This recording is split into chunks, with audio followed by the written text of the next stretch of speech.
everyone. Welcome to another review here on the channel. This time will be for Return to Monkey Island. Return to Monkey Island is an unexpected and thrilling return of series creator Ron Gilbert that continues the story of the legendary adventure games. As we all know it, Ron Gilbert was responsible for delivering one of the classic adventure point-and-click games in Monkey Island 1. It continued its thread in Monkey Island 2, and eventually it saw new development teams creating new Monkey Island games in Tales, in The Curse of Monkey Island, and for a good reason. This is a good franchise, the story is good, its comedy is just amazing. Now, Return to Monkey Island, Guybrush is back, and with him is his ability to steal laughs from the player and the entire player base basically. Return to Monkey Island is a return to form for Monkey Island, and you can see why. Amongst new art style and design decisions, there is the same old Monkey Island format you are used to. Let's check the different sections and see how Monkey Island did, shall we?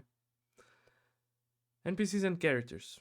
Return to Monkey Island sees some familiar faces returning to the fold. It touches some points that were developed decades ago in the first games of the series, but at the same time, it also creates new threads and new interesting avenues for our favorite characters. I'm actually impressed at how many returning characters there are in the game, the substantial payoff in their stories and involvement in Guybrush's adventure. Return to Monkey Island goes above and beyond in its comedic dialogue, making the characters we meet more likable. Stan, an old fan favorite, and my favorite, is here and is better than ever in its comedic relief and its dialogue. You'll need to see it for yourself, but it's a pretty good payoff. Main story and villains. Return to Monkey Island sees Guybrush answer the question that's been on everyone's mind since the very first game. What actually is the secret of Monkey Island?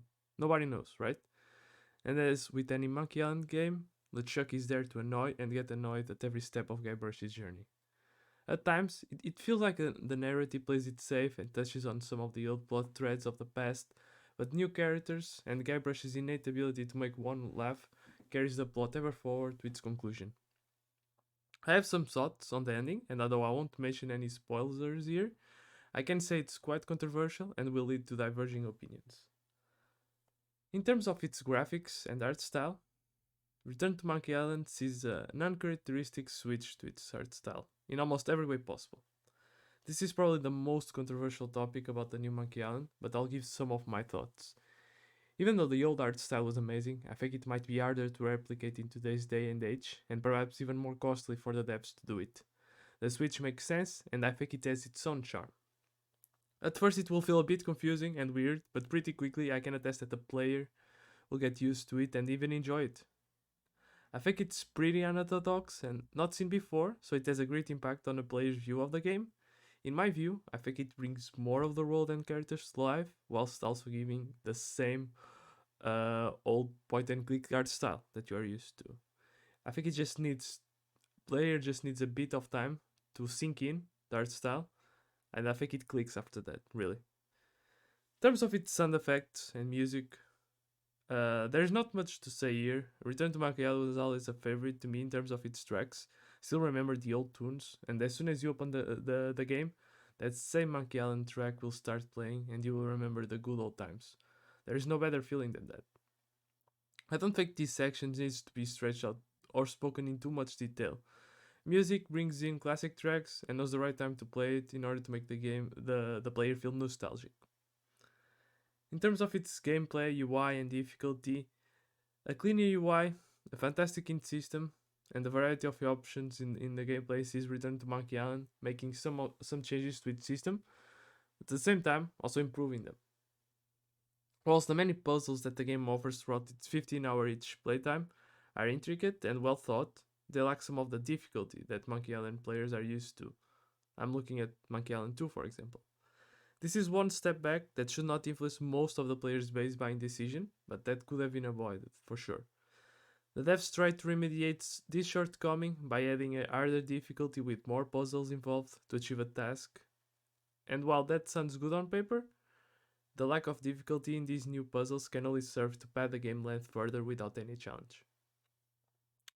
Now in terms of bugs and performance, I didn't want to spend too much time here, so I'll just say that the game runs incredibly smooth, and without any demanding graphic options, you won't be needing a top-of-the-line machine to be playing Return to Monkey Island. I haven't found any typos or glitches, and the game didn't crash a single time. If you are someone that only wanted to know if the game is well optimized before making a purchase, you can rest easy knowing it's perfect. You have nothing to worry about. In terms of replayability, and this is a big one for me, this is one of the most important sections for me, and why. Not only as someone who is reviewing a game, but also as a player. Replayability is incredibly important, and the game that is highly replayable will offer players insane amounts of value for their money. It's also a statement of how good it is. It starts to build a game that can be replayed even twice by someone without losing any enjoyment. Roguelikes, for example, they are meant to be replayed. But what about RPGs? What about survival horror, first-person shooters, third-person shooters, CRPGs? Some games can be instantly replayed, offering the highest amount of value for money paid. Others can be replayed in 3 or 6 months from now, even years, as you forget its story and characters. Of course, this all depends on the genre of the game you are playing. Return to Monkey Island is a point-and-click, very story-focused game. Therefore, unless you want to test a new difficulty with new puzzles, the immediate replay value will not be there. However, when I look at long-term replay value, I would say it's pretty high. Its fantastic narrative, along with its comedic delivery, will make anyone want to replay Return to Monkey Island.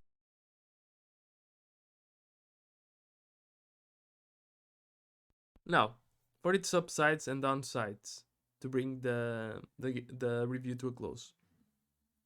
Return to Monkey Island is an unexpected, although great comeback to the series. It tries to basically revolutionize some of its core sections, like its art style, whilst also offering some new gameplay quality of life ideas, like its task journal and a more cooked in system that won't give you the entirety of a puzzle's answer unless you really are clueless on how to proceed. Some of these decisions can also be seen as negative by a portion of its player base, such as the new comic-like art style. This can be left to the interpretation of the player and its own opinion. With all of this, on the negative side, and although it's good to see some of the old locations from Monkey Island 1, I think the game reuses a lot of plot points, even character dialogue and locations, making it feel like less of a return and more of a remaster or a remake with a new coat of paint of Monkey Island 1 especially. The most contested point will most likely be the ending, and although it's left up to the player to interpret it, the final reveal of the secret of Monkey Island undelivered and felt very anticlimactic. I understand Ron's twist and decision, and it might work for some people, it just didn't click for me. In terms of its final thoughts and score, despite all of this, Return to Monkey Island is an amazing point-and-click game on its own, and it's clear that Ron Gilbert still has what it takes to keep this series afloat with new games and new sequels. I'll give this one a definite buy at any price point. I don't think it's too expensive. It's not a AAA price point, and this brings in fantastic series that hasn't seen the light of day for a long time. I think anyone that's a fan of point and clicks, that even if you haven't played any Monkey Islands before, the game has a unique feature in its systems where you can actually see the whole story of the previous games before you start this new Monkey Island game. So everything is there for the player in terms of convenience, in terms of quality of life. It's probably the best time ever to play Monkey Island. I hope you enjoyed it.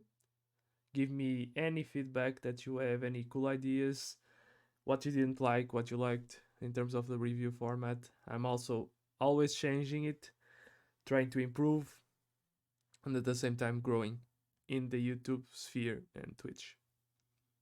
Thank you, everyone. See you on the next one.